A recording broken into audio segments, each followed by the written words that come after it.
August 14th, 1944. 6:47 in the morning. Field Hospital 3, Normandy. Captain Dr. Sarah Mitchell looked down at the soldier in bed 7 and made a decision that would either save thousands of men or end her career in a military prison. His arm was black, not red, not swollen. Black. The entire limb from shoulder to fingertip had turned the color of rotted meat. The gangrene had spread so fast in the past 18 hours that the flesh was already beginning to liquefy around the edges. This 19-year-old private was going to be dead before lunch. He was going to die not from the bullet wound that brought him to her hospital, but from the blood that she had authorized transfusing into his veins. Mitchell touched his forehead. 105.4 degrees. His breathing was shallow and rapid. His lips had turned pale gray. Septic shock was setting in. The bacterial infection had moved through his bloodstream like a systematic invasion. There was nothing left to do now. No antibiotic would stop it. No surgery could save him. She could only watch. Down the row of beds. Bed 8, black arm, high fever. The same pattern. Bed 9, same thing. Bed 10, same. Bed 11, bed 12, bed 13. She walked past 17 soldiers in 8 hours, 17 men lying on white sheets with gangrenous limbs and impossible fevers and eyes that looked at her with a question she could not answer. How did I survive the German bullets only to die from the blood you gave me to save my life? Eleanor Kovacs found her in the supply room. Eleanor was a nurse from Philadelphia, 25 years old. 3 years older than her own daughter would have been. Eleanor's daughter would never be born because Eleanor's husband came back from North Africa in a box. Eleanor worked now to forget. She knew what Mitchell was thinking because Eleanor was thinking the same thing. "How many?" Eleanor asked. 48 this week, Mitchell replied. "That is double last week. If the pattern continues, we will have 100 soldiers with septic infections by next week. 80% mortality rate. That means 80 soldiers will die. From the blood, from us, from what we are supposed to be doing to save them." Eleanor sat down. "Have you told Richardson?" "I did not need to tell him. He already knows. He has known for 3 weeks. He reported it up the chain, and they told him the transfusion protocols were established by the Army Medical Department in Washington and could not be altered in the field because of liability concerns." Liability concerns. Eleanor's voice was flat and empty. "We are killing people, and they are worried about liability concerns." Mitchell pulled out a sheet of paper from her pocket. She had written something on it. Something she had been researching for 2 weeks without telling anyone. Rows and columns of data. She showed it to Eleanor. Blood stored in glass bottles. 48 hours. The sealed containers show 0 bacterial contamination. The glass bottles show bacterial colonies in 72% of samples. The numbers are not close. The science is not ambiguous. Eleanor understood immediately what Mitchell was suggesting.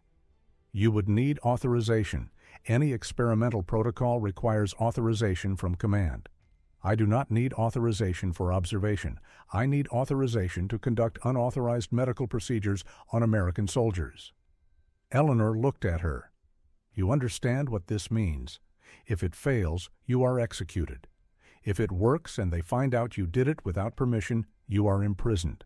If it works and you are successful, you will be celebrated for disobeying direct orders, which means your career is finished either way. Mitchell nodded. All of that is true.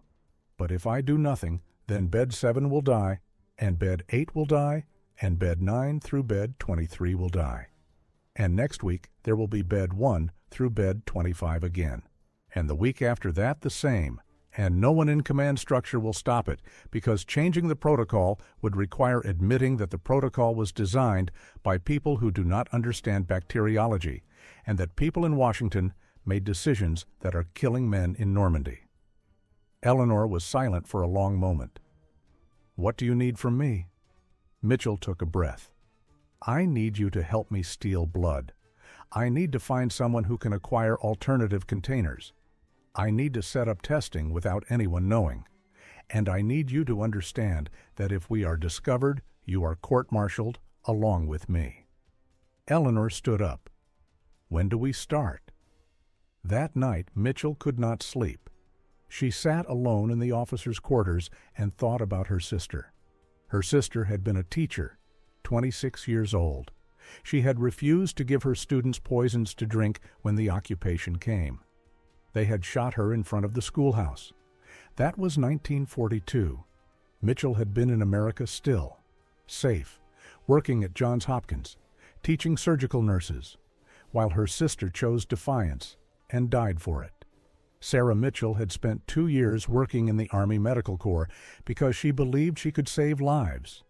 She believed the system was broken, but that she could work within it. She believed that good people in power would eventually do the right thing when shown the evidence. She had been wrong. Her sister had understood something that Mitchell was only now learning. Systems do not change because they are shown evidence. Systems are defended by the people who benefit from them.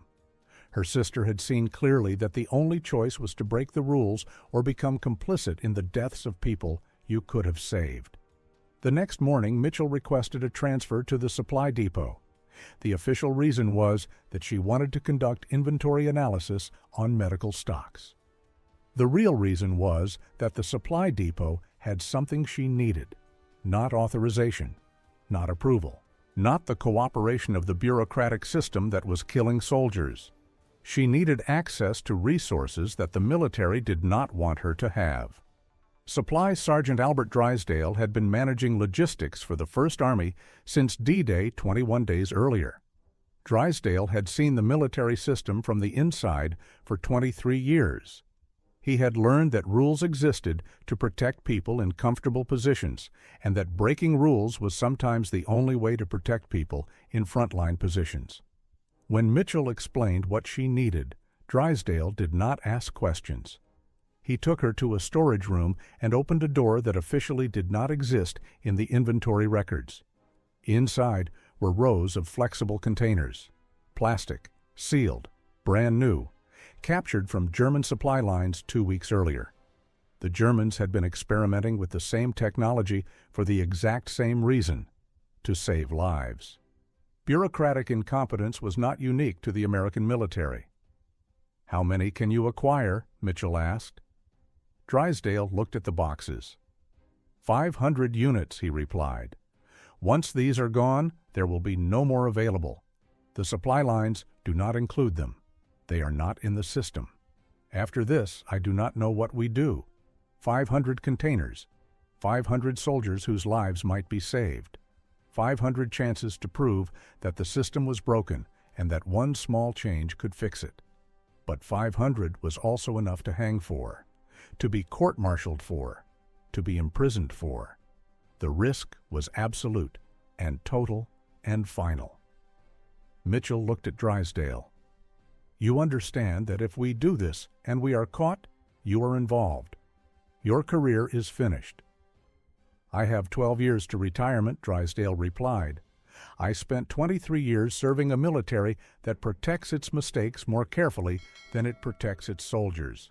If this is how I end it, then I end it the way your sister did, by choosing something true over something safe." Mitchell felt something shift in her chest. It was not fear. She had already moved past fear. It was recognition. Recognition that there were still people who understood that some moments required you to stop waiting for permission and start acting on what you knew was right. By sunset, Mitchell had moved the plastic containers to a hidden room in the basement of the depot. By midnight, Eleanor had helped her set up a laboratory, stolen equipment, improvised testing apparatus, everything she needed to prove what she already knew. The blood in glass bottles would contaminate. The blood in plastic containers would remain sterile. The mathematics of infection were absolute and indifferent to bureaucratic protocol. What she did not know was that someone had been watching her. Someone in the command structure had noticed the requests. Someone had reported the unauthorized activity to Division Medical Command. The orders had already been written to have her arrested. The basement room was cold and damp and smelled like rust and old paper. There was a single window at ankle level that looked out into the supply depot yard. If anyone walked past, they would see shadows moving. Mitchell was counting on the fact that very few people paid attention to basements. Basements held things that institutions wanted to forget about. She had 12 sterilized glass containers filled with blood from the field hospital. Standard collection, standard storage. Glass bottles that had been sitting at room temperature for exactly 48 hours. Eleanor held a thermometer in one sample.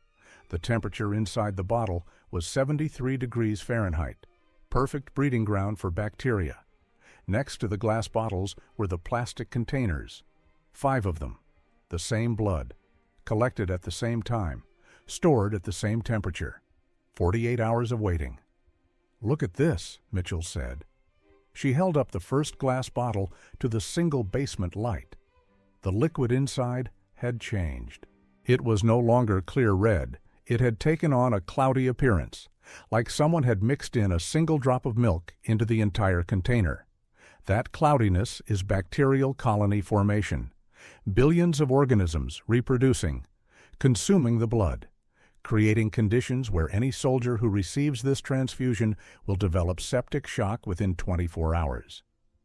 Death comes 2 days after receiving the transfusion. We are teaching soldiers to let us poison them. She held up one of the plastic containers.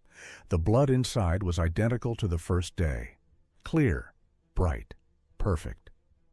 Eleanor was quiet for a long moment. Then she said something that made Mitchell's hands shake. "Someone came down here yesterday looking for supplies. A sergeant. He saw the plastic containers. He asked why they were not in the inventory records. Drysdale told him they were damaged goods waiting for disposal." The sergeant looked skeptical. Very skeptical. He said he was reporting it to his commander this morning. That means we have until 0600 hours. That means sunrise. Mitchell felt her throat tighten. Sunrise? Approximately 9 hours to either destroy the evidence or prove that it worked. 9 hours to save everything or lose everything. 9 hours to make the choice that Eleanor had already made when she mentioned her husband. Mitchell pulled out a written log. She had been documenting this for 2 weeks. Every day, every test, every measurement, temperature, pH level, observable bacterial growth. The data formed a perfect ascending line. Glass bottles got steadily worse. Plastic containers remained stable. Proof. Absolute proof. Eleanor looked at the log and her voice changed. "If someone finds this document, you are executed. That is the penalty for conducting unauthorized medical experiments during wartime. Court-martial, then execution. That is what the regulations say, and they enforce the regulations. I have seen them enforce the regulations." "Then we do not let anyone find it," Mitchell replied. "But first we photograph every page. We create copies hidden in different locations. 3 copies, in 3 different buildings. And we prepare for tomorrow morning when this becomes a criminal investigation instead of a scientific experiment." Eleanor nodded. But something else came out of her mouth then. Something she had never told anyone. "My husband was a medic. He did not tell me this when he was alive, because soldiers do not talk about what they see. But I found his letters after he died. He had written about watching soldiers die from infected wounds, from contaminated medical supplies. He had written in detail about the progression. Day 1, the pain starts. Day 2, the fever comes. Day 3, the limb turns black. Day 4, they die. He had written that he knew what was causing it. He had written that he could feel it in his bones that someone was killing soldiers through incompetence. And then he died. From infection, from contaminated supplies, in a hospital that was supposed to be keeping him alive. While they held my hand and told me the infection was unavoidable. Unavoidable. Like natural disaster, like act of God. Not like act of negligence. Not like act of system protecting itself. Eleanor's hands were shaking as she held the first photograph against the basement light to capture the data on film. So when you ask me if I understand the risk, I want you to know that I already lost everything that matters. My husband is dead because the system is broken. My daughter will grow up without a father because the system is broken. My daughter will never know him except through stories I tell her. So breaking the system is not a risk for me, Mitchell. It is a responsibility. It is a debt I owe to a man who died trusting that the system would protect him. And instead, the system killed him while telling me it was unavoidable. Mitchell understood then that Eleanor was not participating in this because she wanted to. She was participating because she had to, because David Kovacs had died for nothing, because his death had to mean something, because the alternative was a world where her husband's suffering had no purpose, where her daughter's missing father had to be explained as acceptable loss, as natural consequence, as unavoidable tragedy. The photographs took 4 hours, every page documented, every measurement recorded, every point of data captured and copied onto film. Eleanor worked without speaking. Her hands were precise and controlled, but her eyes were hollow. Mitchell worked beside her and understood that they were not just photographing data. They were photographing a dead man's accusation. They were creating evidence of what the system had done to Eleanor Kovacs, what the system had done to David Kovacs, what the system was doing to 48 soldiers currently dying in beds above them. By 0300 hours, they were finished. Both women had hidden the copies in separate locations. One copy in the depot's administrative office, one copy in Richardson's quarters, one copy buried in an ammunition storage locker 300 yards away. Then they sat down in the cold basement and waited for sunrise. And somewhere in that darkness, Mitchell realized something that Eleanor already knew. The only people who could stop them were the people who benefited from the current system.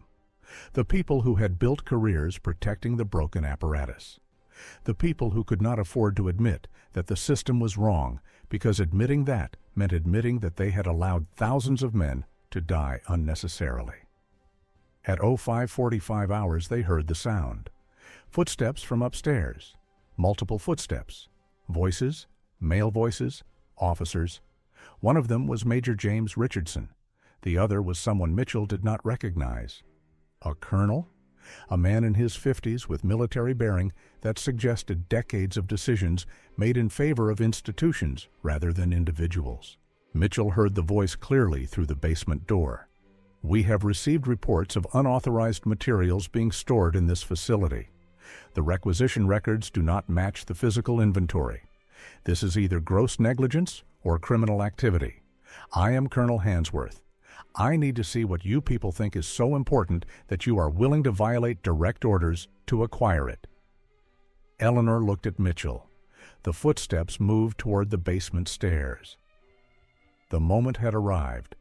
The choice had been made for them. In the next few seconds, everything would be discovered or everything would be destroyed. Mitchell felt her pulse climbing. She had never been court-martialed before. She had never been imprisoned before. She had never been executed before. She understood now that the human body made no distinction between these futures. It only knew that threat was coming. It only knew that survival was uncertain. Eleanor took Mitchell's hand. "Just tell the truth," Eleanor said. "Tell him exactly what we found. Tell him about the data. Tell him about the plastic containers. And if he wants to arrest us, then at least we tried. At least we tried." Mitchell heard the footsteps reach the basement door, heard the handle turn, heard the decision point between one world and another world. "Let us go upstairs," Mitchell said. "Let us show him what the system has been killing soldiers with." The basement was filled with silence, the kind of silence that comes when no one is left to talk, no one is left to argue, no one is left to care, just the mechanical hum of an industrial refrigerator measuring the perfect temperature for preserving blood, just the electronic buzz of sterilization units maintaining an environment where the only living organisms were trapped in test tubes waiting for analysis, just the fluorescent lights clicking 3 degrees cooler than the rest of the world. Mitchell sat alone at her workbench in the back corner of the basement and watched her breath form a thin fog in the 38 degrees Celsius air. She had been living in that basement for 8 days. 8 days since Hansworth had signed the order. 8 days since Richardson had signed the requisition forms. 8 days since Drysdale had stopped bringing her supplies up from the stockroom because he could not bear to look her in the face. 8 days since Eleanor had stopped coming to the basement because she could not bear to say goodbye. 8 days since Mitchell had made the decision to change the world and had spent those 8 days discovering how little the world wanted to change. The first shipment of plastic containers had arrived on the second day. 5,000 units in military regulation boxes with bright blue tape across the lids. Mitchell had opened the first box and found 500 plastic bags exactly as she had designed them. 500 bags with smooth joins and perfect seals and absolutely no bacterial contamination. 500 perfect solutions for a problem that had been slowly killing soldiers for months. The first patient had died in Field Hospital 7 on day 3. Staff Sergeant Michael Roberts. Left knee shrapnel wound. Clean suture. Standard drainage. Standard infection control protocols. Clinical death occurred 73 hours after transfusion. Mitchell received the report on a yellow telegram sheet torn from the official military teletype machine at 1300 hours exactly. She had not expected to feel anything. Nothing. She had been preparing herself, steeling herself, practicing emotional detachment for months. She had known that soldiers would die. She had known that the transition would have casualties. She had spent 42 hours calculating the mathematics of acceptable loss to save 2,000 lives. She had run the numbers through her mind until they felt like facts rather than casualties. But 3 hours after reading the telegram, Michelle had found herself sitting in the basement shower with water running over her body and her face pressed between her knees. 3 hours and 27 minutes of pure physical sensation. Cold water mixed with warm tears running down her back and over her elbows and across her thighs as she realized what she had done. As she understood that a 19-year-old boy who had never fired a weapon had died to save 2,000 men she would never meet. 2,000 men whose names she would never know. 2,000 men who would live while 19-year-old Michael Roberts died because he had made the mistake of believing the system was there to protect him. After 3 hours and 27 minutes, Mitchell had picked herself up off the shower floor and gone back to work. After 3 hours and 27 minutes, she had done nothing. Absolutely nothing. She had gone back to her workbench and adjusted the flame temperature on the sterilization units by 3.7 degrees Celsius. She had checked the seal integrity of 200 plastic bags one at a time using the pressure testing apparatus. She had reviewed the latest contamination data from the field testing program. She had done her job. She had done exactly what was necessary to save 2,000 lives in exchange for the one life of 19-year-old Michael Roberts from Topeka, Kansas. She had not told Hansworth about Roberts. She had not told Richardson. She had not told Eleanor. The death would be entered into official records as a military combat statistic. Michael Roberts would become part of the numbers, part of the mathematics, part of the war that was being fought in basements and laboratories where the weapons were bacteria and the battlefields were glass bottles. The second shipment arrived on day 5, 10,000 units, 1,000 boxes of 10 bags each. Mitchell checked the seals on the first batch. They were perfect. 100% integrity, 0 contamination. She packaged 500 units and sent them by military transport to Field Hospital 7, to the exact hospital where Michael Roberts had died. She imagined the nurses handling the plastic containers, the medics filling them with blood, the soldiers receiving the transfusions. She imagined 19-year-old boys living instead of dying because a 19-year-old boy had already died to make it possible. By day 7, Mitchell had lost track of the numbers. Bacteria counts, contamination rates, loss ratios, 0, 1, 1, 0, 1. The numbers swirled in her head in patterns that no longer made sense. in sequences that no longer connected to the real world, in decimals that no longer represented human beings. Just figures in a ledger, numbers on a chart, statistics in a report. She stopped sleeping on day 8. She lay on her cot in the corner of the basement, staring at the ceiling and calculating permutations. If X represents blood bags in use, and Y represents contamination rate, and Z represents mortality, then FXYYZ. How many lives would be lost if the system failed completely? She calculated it 47 times before daybreak. 47 different algorithms, 47 different equations, 47 different answers. The only constant was the number she could not calculate, the zero. The absolute absence of answers she could not answer, the void. On day 9, Mitchell received official notification that 500 soldiers had died in the Cotentin Peninsula from transfusion infection. 500 soldiers whose wounds had been clean when they arrived at Field Hospital 17. 500 soldiers whose infection had started after the transfusion process failed catastrophically. 500 soldiers who had died because a sealed system needed time to function at full scale. Military officials reported it as battlefield mortality resulting from compound traumatic injuries. Medical staff documented it as fatal transfusion-related septic shock in combat conditions. Mitchell listed it in her own records as data point 17 in the blood storage distribution system. She calculated the mathematics. 2,000 lives saved minus 500 lives lost. 1,500 net gain in military personnel. Acceptable ratio of strategic reserve strength in field medical facilities. Parameters within acceptable operational efficiency.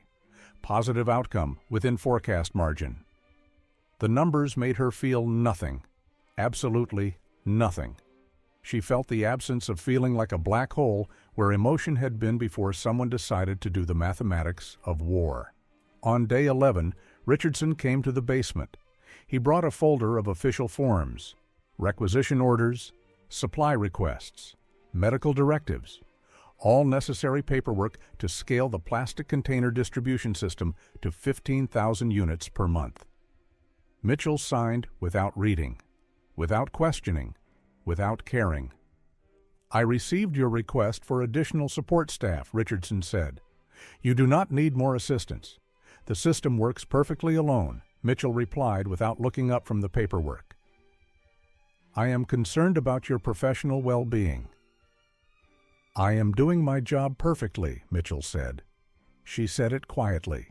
She said it completely. She said it the way someone says a fact that they no longer question.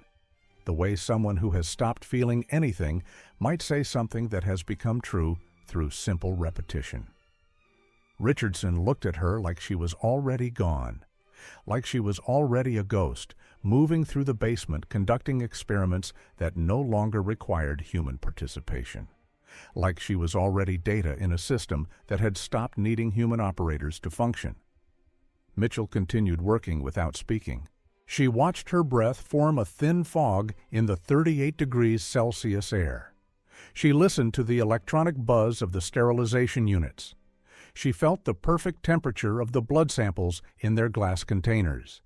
She smelled the antiseptic air in the basement. She understood that she was alone, completely alone, absolutely alone, with her mathematics, with her system, with her war. The production facility produced its first successful batch of 10,000 plastic blood bags on day 93. Mitchell did not celebrate. Celebration required an emotional response that had departed from her body somewhere between day 8 and day 15. She simply signed the paperwork and arranged for transportation.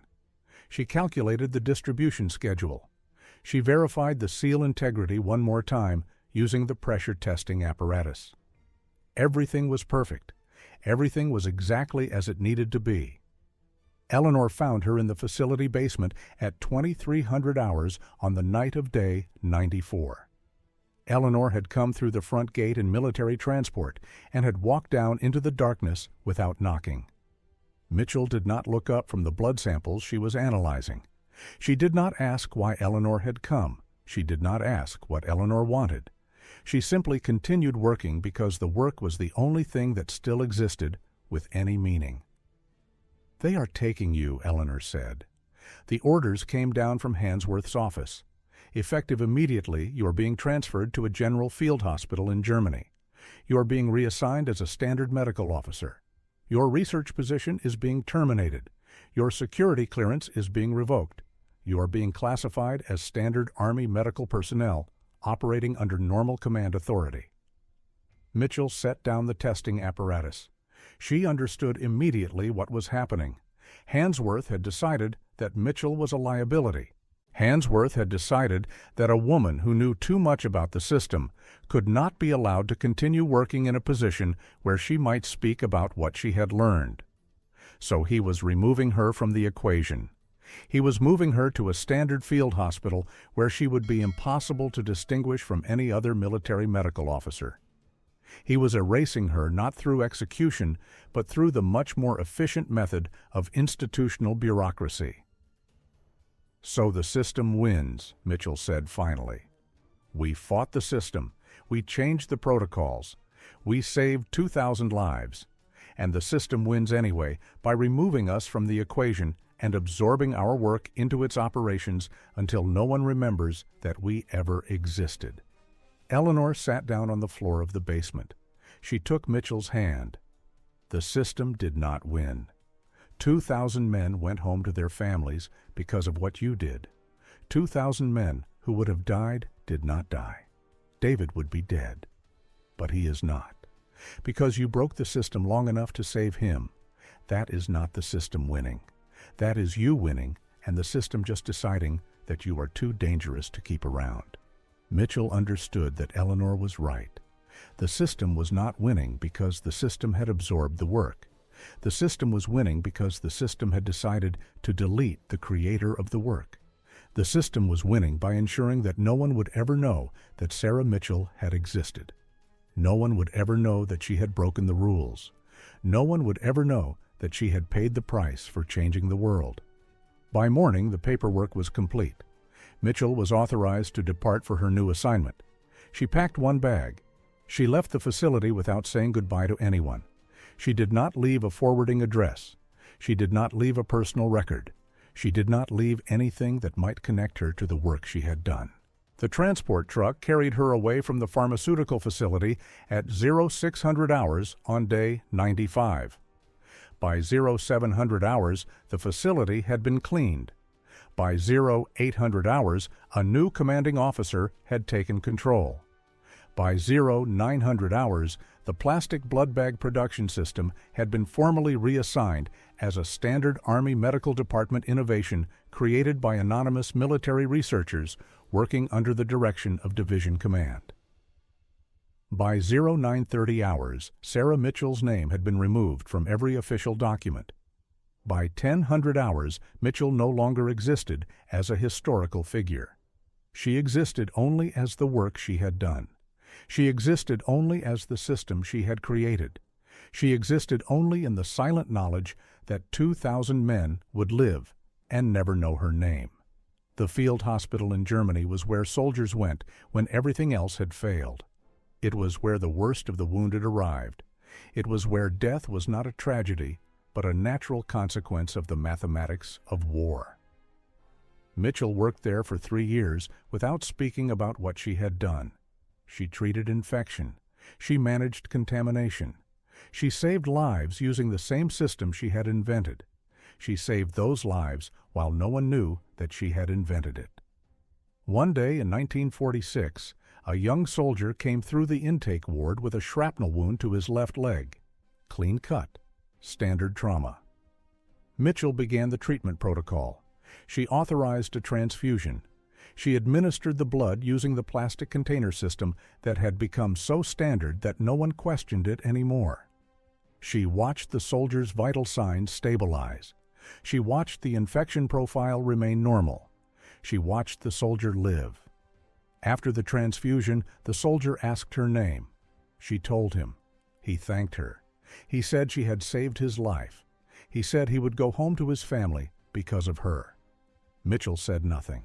She did not tell him about the plastic bags. She did not tell him about the 2,000 soldiers before him who had benefited from the system. She did not tell him that she had paid with her entire existence so that he could live. She simply continued working. On the day the war ended in Europe, Mitchell stood in the hospital ward and listened to the announcement over the radio. Victory in Europe. The system had won. The system had beaten its enemies. The system had absorbed all the innovations and all the broken rules and all the people who had sacrificed their lives to change it from within. The plastic blood bags were now standard throughout the Allied medical services. No one knew who invented them. No one knew that they had been created by an illegal experiment. No one knew that an entire system of blood storage distribution had been built on the foundation of a woman who had destroyed her own career to save 2,000 lives. Mitchell received her discharge papers in 1947. She was issued a standard separation certificate. Her record was classified as unremarkable. Her service was classified as standard military medical duties. Her name was removed from any official record of innovation or advancement or contribution. She was simply one more officer who had served in the war, one more person who had done their duty, one more voice that would never be heard speaking about what really happened. She opened a private medical practice in Montana. She treated patients. She healed wounds. She stopped infections using the system she had invented. She did this for 43 years without speaking about what she had done. She did this while the plastic blood bags became so standard that medical students no longer questioned where they came from. She did this while historians wrote about the great innovations of the Second World War and never mentioned her name. Eleanor Kovacs raised her daughter. She told her daughter stories about her father, David. She did not tell her daughter about Mitchell. She did not tell her that her father had lived because a woman had sacrificed everything to change the system. She kept that knowledge private. She kept that gratitude private. She kept that truth in a place where only she could see it. Richardson retired to his Montana ranch. He wrote letters that he never sent. He documented the truth in a journal that he never published. He lived with the knowledge of what he had done and what the system had done to erase it. He died at 72 years old and took that knowledge to the grave. Hansworth lived until 1968. He received promotions. He received honors. He received recognition for his leadership during the war. No one ever knew that he had made the calculation to sacrifice 300 soldiers to save 2,000. No one ever knew that he had ordered the erasure of the woman who invented the system that saved those 2,000. He died as a hero. He died as a man who had changed medicine forever while changing nothing about the system itself. The plastic blood bag is still used today. It is standard in every hospital in the world. It has saved millions of lives since 1944. No one knows who invented it. The history books credit the Army Medical Department. The medical schools teach it as a natural evolution of medical technology. The system absorbed the innovation until the innovation became invisible. But somewhere in Montana, there is a grave. And in that grave lies Sarah Mitchell. And on that grave is a headstone with her name and the years of her birth and death. And nothing else. No mention of her work, no mention of her sacrifice, no mention of the 2,000 lives she saved. No mention of the price she paid for trying to change a system that ultimately could not be changed. Only the name, only the dates, only the silence. That is the real victory of the system, not the defeat of enemies, but the erasure of allies, not the elimination of opposition, but the absorption of innovation into the machinery until the machinery itself becomes invisible. The system does not need to kill people to protect itself. It only needs to ensure that the people who change it are completely forgotten. It only needs to absorb their work until the work becomes part of the system itself. It only needs to wait until everyone who remembers is dead. And then it wins. Completely. Absolutely. Finally, it wins by becoming so normal that no one remembers that it was ever different.